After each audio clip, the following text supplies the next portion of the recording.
I'm Sam Genezer, and I am directing a documentary film project called Dither, the D.I.Y sound.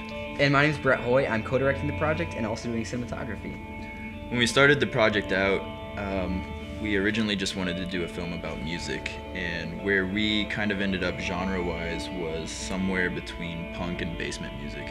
When we really dug in, we realized there's a lot more going on in those scenes than we originally anticipated. There's a lot more of community and culture than we actually knew was there.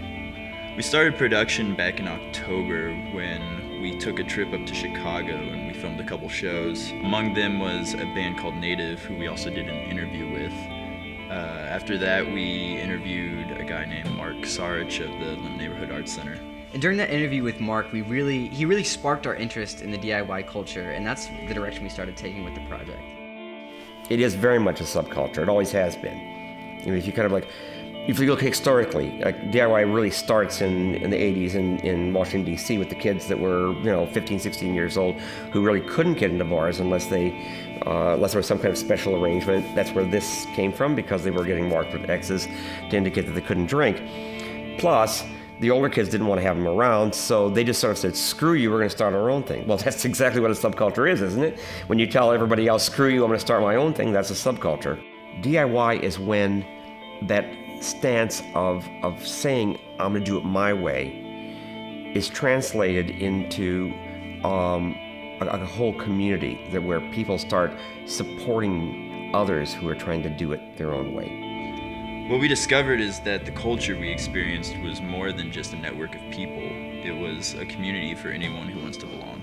There's footage in the movie Instrument where Ian MacKaye, still in Minor Threat, so this is really early, and he's standing on the stage and he says, I heard some boys. We're beating up homosexual being apart. I read the paper the other day about some young men, some boys who are beating up gay men in a park. You do not put anyone down for being black. But you do not beat up people for being gay. You do not beat up people for being black. You do not beat up people for being women. You do not beat up people. You do not put anyone down. That's a kind of an encapsulated mantra of DIY. That's what DIY is supposed to be about. It's supposed to be that community that doesn't put anyone down. Everyone belongs. And you invite everyone to belong. That being said, this is a documentary about more than just music. It's a documentary to heighten our sense of community. It's a documentary to create positive social change. And it's a documentary about doing the right things for the right reasons.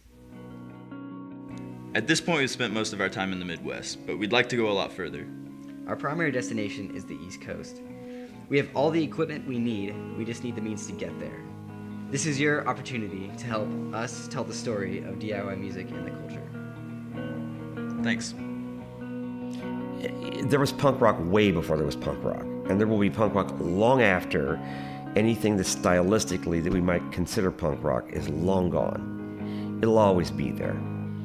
Because functionally, we can't, as much as the commercial mindset tries to pull us away from the fundamental human value of music, it's still there. And there's just really no escaping it.